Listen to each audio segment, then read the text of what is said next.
Bienvenue sur le Miroir Média. Ici, nous analysons les grands mouvements qui redessinent la planète. Géopolitique, stratégie économique, relations internationales, conflits d'influence. Abonnez-vous maintenant, cliquez sur le bouton j'aime et dites-nous en commentaire de quelle ville vous regardez cette vidéo.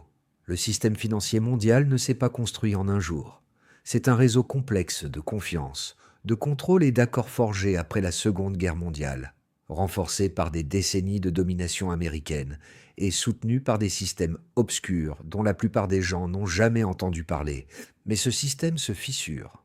En coulisses, un nouveau réseau émerge, un qui n'a pas besoin de l'approbation de Washington ou des banques de New York.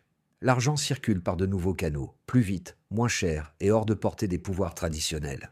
Pendant que les politiciens se querellent sur le commerce et les tarifs douaniers sur la scène mondiale, quelque chose de sismique se produit sous la surface. Il ne s'agit pas seulement de déplacer de l'argent, il s'agit de savoir qui commande. Et au cœur de tout cela se trouve un pays qui se prépare discrètement à ce moment, un accord à la fois. Il s'agit de pouvoir, il s'agit de contrôle, il s'agit de la Chine qui construit un nouveau monde financier à partir de zéro.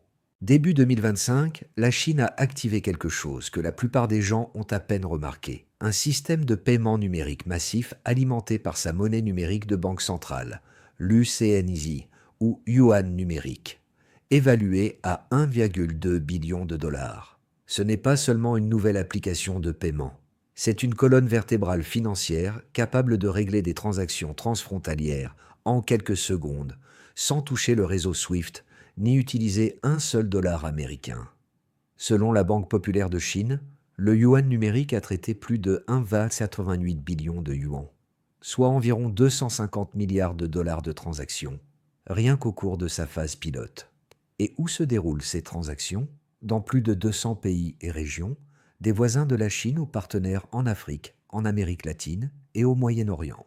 Mi-2024, le CNI avait déjà géré 7,3 billions de yuan, soit environ 1 billion de dollars de transactions, avec 180 millions de portefeuilles numériques créés. Ce n'est pas une expérience souterraine, c'est un système entièrement opérationnel, et il se développe rapidement. L'UCNI est directement lié au système de paiement interbancaire transfrontalier de la Chine, ou CIPS, qui traite désormais plus de 83 milliards de dollars par jour, rivalisant avec les réseaux traditionnels en termes d'échelle. SWIFT gère toujours plus de 40 millions de messages financiers par jour. Mais voici le point clé. SWIFT ne déplace pas réellement d'argent. Le système chinois le fait, instantanément. Ce qui rend ce changement si révolutionnaire n'est pas seulement la vitesse ou l'ampleur, c'est l'indépendance. Chaque transaction réglée en yuan numérique contourne les systèmes contrôlés par l'Occident. Chaque pays qui rejoint ce réseau dépend un peu moins de la liquidité en dollars américains, des banques correspondantes ou de la surveillance américaine. Transaction par transaction, la Chine pose de nouvelles voies financières sous l'économie mondiale, des voies qui ne passent pas par Washington ou Londres, elles passent par Pékin. Il ne s'agit pas de commodité, il s'agit de contrôle. Le système de yuan numérique de la Chine est une stratégie délibérée à long terme pour réduire la dépendance au dollar américain et remodeler l'ordre financier mondial avec la Chine au centre. Cela n'a pas commencé à cause de sanctions ou de pression mondiale. Cela est en préparation depuis des années. Depuis 2015, la Chine a signé plus de 40 accords bilatéraux d'échange de devises d'une valeur de plus de 580 milliards de dollars, permettant au pays de commercer directement en yuan et de se passer entièrement du règlement en dollars. Ces échanges ne sont pas de simples solutions de contournement. Ils sont la base d'un nouveau réseau financier couvrant l'Asie, le Moyen-Orient, l'Afrique et l'Amérique latine. Début 2025, plus de 38% du commerce total de la Chine était réglé en dehors du réseau SWIFT. Les pays qui passaient auparavant tous leurs paiements majeurs par les banques occidentales règlent désormais leurs transactions directement avec la Banque centrale chinoise ou via le CIPS.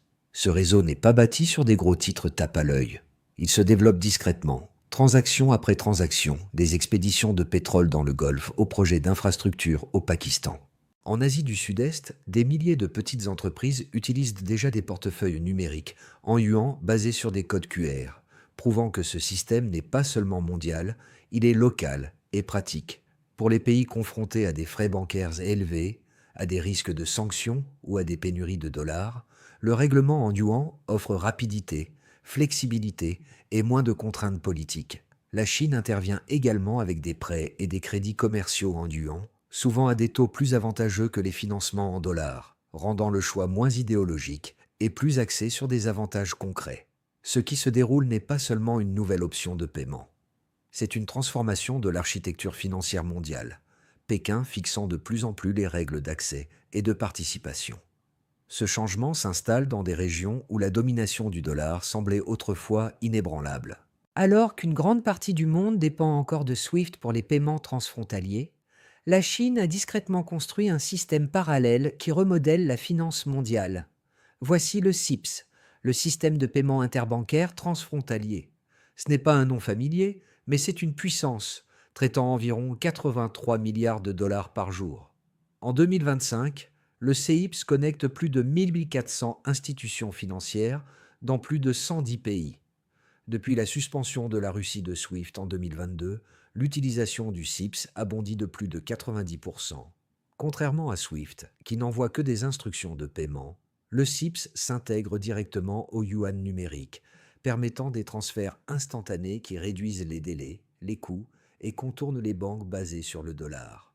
Un pilote entre Hong Kong et les Émirats arabes unis a réduit les coûts de transaction jusqu'à 98%. Un changement majeur pour les économies en développement confrontées à des contraintes budgétaires ou à des sanctions, selon la Banque des règlements internationaux. Pour ces nations, le système chinois ne concerne pas seulement les économies. Il s'agit d'indépendance financière. SWIFT gère toujours plus de 40 millions de messages par jour, mais son emprise diminue dans les endroits qu'il dominait autrefois.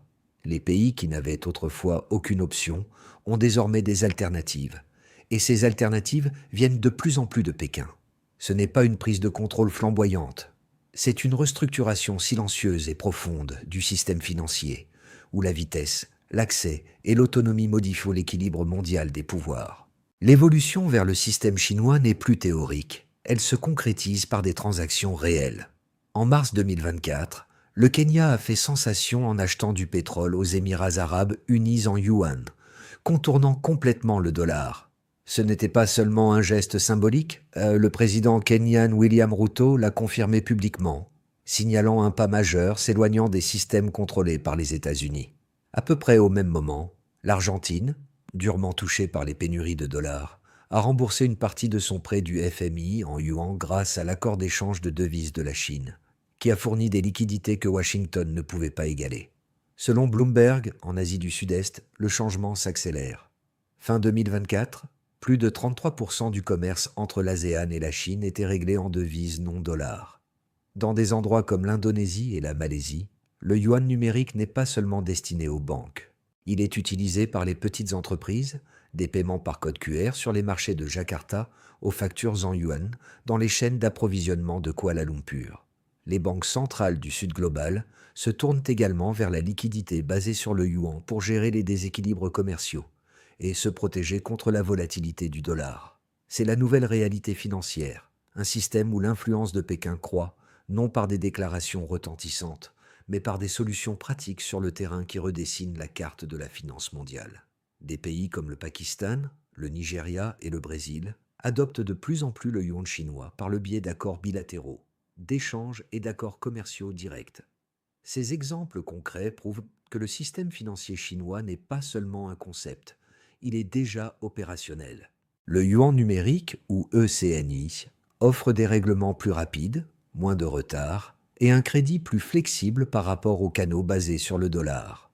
Pour les nations sous contrainte économique, les avantages sont clairs, faisant du passage au système chinois moins un choix qu'une nécessité. L'influence croissante de la Chine en tant que prêteur mondial est profondément liée à son initiative, la ceinture et la route, un réseau massif de ports, de chemins de fer, de centrales électriques et d'autoroutes couvrant plus de 140 pays. Mais au-delà de l'infrastructure physique se trouve un développement plus important, l'expansion discrète de l'écosystème financier chinois. Le yuan numérique en devient la pierre angulaire. Dans des pays comme le Pakistan, le Kenya et le Laos, les projets financés par la Chine règlent désormais les paiements en ECNI, via des portefeuilles numériques soutenus par la Banque populaire de Chine. Il ne s'agit pas seulement de transferts rapides, ils sont programmables. Les contrats intelligents permettent à Pékin de contrôler comment et quand les fonds sont dépensés, offrant transparence et influence. Les prêts peuvent être surveillés en temps réel, garantissant la conformité aux conditions de la Chine. Selon Bloomberg, au moins 13 pays de la ceinture et de la route testent actuellement des outils de règlement numérique basés sur le yuan, certains les utilisant pour des projets d'infrastructure et même des remboursements de dettes souveraines. Cela crée un cadre financier où la Chine ne finance pas seulement le développement, elle s'y intègre. Pour les nations dotées de monnaie instable ou de systèmes bancaires faibles, ce modèle ressemble à une bouée de sauvetage. Mais il favorise également une dépendance à long terme vis-à-vis des plateformes monétaires et des normes financières chinoises, façonnant la manière dont les pays empruntent, investissent et remboursent via les systèmes contrôlés par Pékin. À mesure que davantage de nations adoptent ce modèle, la Chine acquiert un levier durable sur les flux monétaires mondiaux et les règles qui les régissent. Au-delà du commerce, une nouvelle forme d'expérimentation financière se déroule au sein du bloc BRICS, avec l'adhésion récente de l'Arabie saoudite, de l'Égypte, des Émirats arabes unis et d'autres. Les BRICS ont évolué pour devenir un laboratoire d'innovation monétaire. Les États membres explorent des moyens de régler le commerce sans dépendre du dollar, de SWIFT ou de l'approbation occidentale. Lors du sommet des BRICS de 2024 à Kazan, les dirigeants ont convenu de développer un système de paiement transfrontalier utilisant les monnaies numériques des banques centrales, CBDC, la Chine étant en tête en promouvant son yuan numérique. L'Atlantic Council rapporte qu'en 2025, 4 banques centrales des BRICS testaient des règlements de devises alternatives pour le commerce bilatéral. Les résultats sont évidents dans les corridors commerciaux sud-sud. La domination de SWIFT s'estompe. De nouvelles données de SWIFT montrent que les transactions basées sur les Émirats arabes unis dépassent l'euro dans certaines parties de l'Afrique, de l'Asie et de l'Amérique latine. Ce changement n'est pas idéologique, il est pratique. Les pays confrontés à un accès limité au dollar ou à des sanctions américaines recherchent des options commerciales plus rapides, moins chères et plus sûres, et les systèmes chinois les fournissent. Le Brésil et la Russie collaborent sur un cadre de règlement conjoint pour réduire la dépendance au dollar et à l'euro, avec des plans pour étendre ce modèle à travers les BRICS d'ici 2026. Plutôt que de démanteler le système financier mondial, ces efforts construisent des voies parallèles. Chaque transaction réussie rend le système traditionnel moins essentiel. À mesure que ces expériences se stabilisent, ce qui était autrefois une alternative commence à ressembler à la nouvelle norme, redéfinissant la confiance, le contrôle et la coopération économique transfrontalière. Les tentatives de Washington pour freiner l'essor économique de la Chine se retournent contre elle. En janvier 2025, les États-Unis ont imposé un droit de douane de 60% sur les importations chinoises, soit le double du taux du premier mandat de Trump, dans le but d'affaiblir la machine d'exportation chinoise. Au lieu de cela, Pékin a redoublé d'efforts pour étendre le yuan numérique dans le commerce mondial. Le China Securities Journal rapporte une augmentation de 19,3% d'une année sur l'autre des règlements commerciaux en ICNIWIC.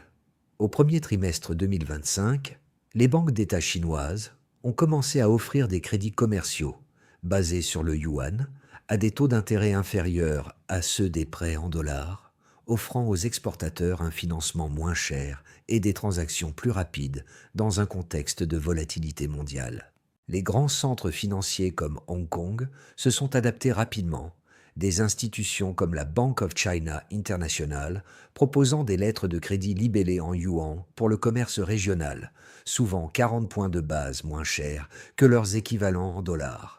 Le South China Morning Post note que même des partenaires américains comme les Émirats arabes unis et l'Indonésie testent discrètement des systèmes basés sur le yuan pour le commerce du pétrole et de l'agriculture.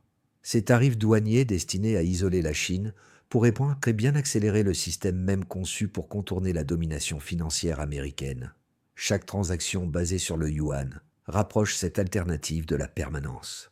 La Chine ne se contente pas de s'adapter à un monde en mutation. Elle jette les bases pour le diriger.